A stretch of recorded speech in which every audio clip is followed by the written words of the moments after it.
2019 সালে আমি Putin, Macron ও মার্কেলের সাথে চুক্তি করেছিলাম। আমরা একটি যুদ্ধবিরতিতে স্বাক্ষর করেছি। সবাই আমাকে বলেছিল সে কখনো যুদ্ধের দিকে যাবে না। তার সাথে গ্যাস বিনিময়ে চুক্তি করেছি, কিন্তু এরপর সে যুদ্ধবিরতি ভঙ্গ করে, আমাদের জনগণকে হত্যা করে। আমরা বন্দি বিনিময়ের চুক্তিও স্বাক্ষর করেছি, কিন্তু পুতিন সেটা মানেননি। জেরি, আপনি কি ধরনের কূটনীতির কথা বলছেন? কি বোঝাতে চাইছেন আপনি? আপনার দেশের ধ্বংসের অবসান ঘটাবে আমি এমন ধরনের কূটনীতির কথা বলছি। জনাব প্রেসিডেন্ট, শ্রদ্ধার সাথে বলছি, আমি মনে করি আমেরিকান মিডিয়ার সামনে এই বিষয়ে অভিযোগ করার জন্য ওভাল অফিসে আসা আপনার জন্য অসম্মানজনক। সংঘাতের অবসান ঘটানোর জন্য আপনাদের উচিত মার্কিন প্রেসিডেন্টকে ধন্যবাদ জানানো। আপনি কি ইউক্রেনে গিয়েছিলেন? জানেন আমাদের কি ধরনের সমস্যা আছে? আমি আসলে সেখানকার খবরাখবর দেখেছি। মিস্টার প্রেসিডেন্ট, আমি জানি নিজের লোকদের নিয়ে আপনি একটি সাজানো প্রোপাগান্ডা সফরে এসেছেন। আপনার সেনাবাহিনীতে জনবল বাড়াতে আপনার সমস্যা হয়েছে, এটা কি আপনি অস্বীকার করবেন? মার্কিন যুক্তরাষ্ট্রের ওভাল অফিসে এসে আপনার দেশকে যারা ধ্বংসের হাত থেকে বাঁচাতে চাইছে এমন প্রশাসনকে আক্রমণ করার বিষয়টি কি আপনি সম্মানজনক কিছু মনে করেন? অনেক প্রশ্ন আছে। যুদ্ধের সময় সবারই সমস্যা থাকে, এমনকি আপনাদেরও। কিন্তু আপনাদের সুন্দর সমুদ্র আছে, সেটার সুবিধা আপনি হয়তো এখন অনুভব করতে পারবেন না, তবে ভবিষ্যতে আপনি সেটা বুঝবেন। আমরা কি অনুভব করছি, কি ভাবছি, সেটা আমাদেরকে বলতে আসবেন না। একটি সমস্যা সমাধানের চেষ্টা করছি আমরা। কেমন অনুভূতি হচ্ছে আমাদের সেটা আর বুঝাতে হবে না। সমস্যার সমাধান হলে আমরা বেশ ভালো অনুভব করব, চমৎকার অনুভূতির পাশাপাশি খুব শক্তিশালীও বোধ করব। আপনি অবশ্যই প্রভাবিত হবেন। আমি বলছি, এর প্রভাব আপনি অনুভব করবেনই। দেখুন, আপনি এখন খুব একটা ভালো অবস্থানে নেই। নিজেকে এমন খারাপ অবস্থানে নিয়ে এসেছেন। পুতিন ঠিকই বলেছে, আপনি লাখ লাখ মানুষের জীবন নিয়ে জুয়া খেলছেন। একবার ভেবে দেখুন, আপনি তৃতীয় বিশ্বযুদ্ধ নিয়ে জুয়া খেলছেন, আর আপনি যা করছেন সেটা দেশের প্রতি অত্যন্ত অসম্মানজনক। আপনাকে সাহায্য করার কথা যারা বলেছে তাদের চাইতে এই মার্কিন যুক্তরাষ্ট্রই আপনাকে অনেক বেশি সমর্থন দিয়েছে। জেলেনস্কি, আপনি কি একবার ধন্যবাদ দিয়েছেন?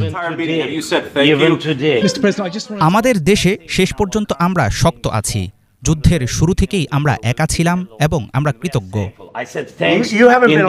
আপনি একা ছিলেন না। আমরা আপনার মতো বোকা রাষ্ট্রপতির মাধ্যমে আপনাকে $350 বিলিয়ন দিয়েছি, সামরিক সরঞ্জাম দিয়েছি। আপনি ও আপনার লোকজন বেশ সাহসী, কিন্তু তারা বাধ্য হয়েছে আমাদের মিলিটারির সাহায্য নিতে। আপনাদের কাছে যদি আমাদের সামরিক সরঞ্জাম না থাকতো তাহলে এই যুদ্ধ 2 সপ্তাহের মধ্যেই শেষ হয়ে যেত। 3 দিনের মধ্যে।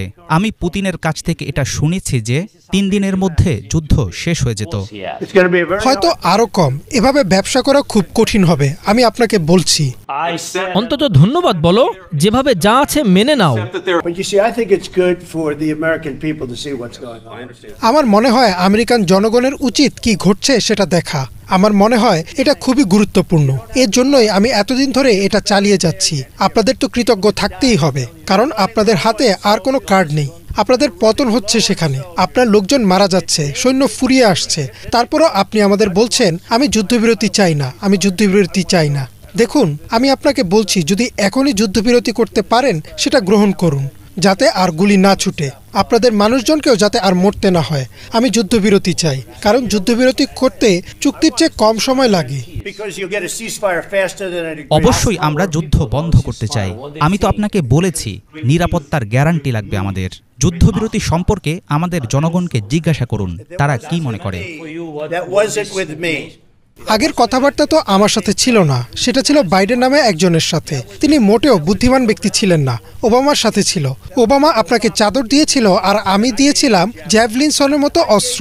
শত্রুর ট্যাঙ্ক ধ্বংসের জন্য জ্যাভলিনসন দিয়েছিলাম, ওবামা দিয়েছিল চাদর। এখানে আসল কথা হলো ওবামা দিয়েছিল চাদর আর ট্রাম্প দিয়েছে জ্যাভলিনসন। আপনাকে বলতে চাই, আপনাদের আরও কৃতজ্ঞ হতে হবে, কারণ কোনো কার্ড তো আপনাদের হাতে নেই। আমাদের সাথে থাকলে আপনাদের কার্ড আছে, কিন্তু আমাদের ছাড়া আপনাদের কিছুই নেই। তিনি জানতে চাইছেন, যদি রাশিয়া যুদ্ধবিরতি ভঙ্গ করে, যদি এখনই আপনার মাথায় বোমা পড়ে, যদি তারা এটা ভেঙে ফেলে, তাহলে কি হবে আমি জানি না। বাইডেনকে সম্মান করেনি বলে তারা বাইডেনের সাথে সম্পর্ক ভেঙেছে। তারা ওবামাকেও সম্মান করেনি, তারা আমাকে সম্মান করে। পুতিন আমার সাথে অনেক কঠিন পরিস্থিতির মধ্য দিয়ে গেছেন। তিনি একটি নকল উইচ হান্টের মধ্য দিয়ে গেছেন, যেখানে পুতিনকে তারা ব্যবহার করেছে, এর সাথে রাশিয়াকেও। আপনি কি কখনো সেই চুক্তির কথা শুনেছেন? সেটা ছিল একটি ভুয়া চুক্তি। পুরোটাই ছিল ডেমোক্র্যাটদের একটা কেলেঙ্কারি। আমি শুধু এতটুকুই বলতে পারি, পুতিন হয়তো ওবামা ও বুশের সাথে চুক্তি ভেঙেছেন, তিনি হয়তো বাইডেনের সাথেও চুক্তি ভেঙেছেন। আমি জানি না কি হয়েছে, কিন্তু তিনি তো আমার সাথে চুক্তি ভাঙেননি। পুতিন একটি চুক্তি করতে চান, আমি জানি না আপনি চুক্তি করতে পারবেন কিনা। মার্কিন যুক্তরাষ্ট্র ছাড়া আপনি একজন দুর্ধর্ষ লোক হতে পারবেন বলে আমি মনে করি না। আপনার জনগণ সাহসী, কিন্তু হয় আপনি একটা চুক্তি করবেন, নয়তো আমরা বেরিয়ে যাব। আর আমরা যদি বেরিয়ে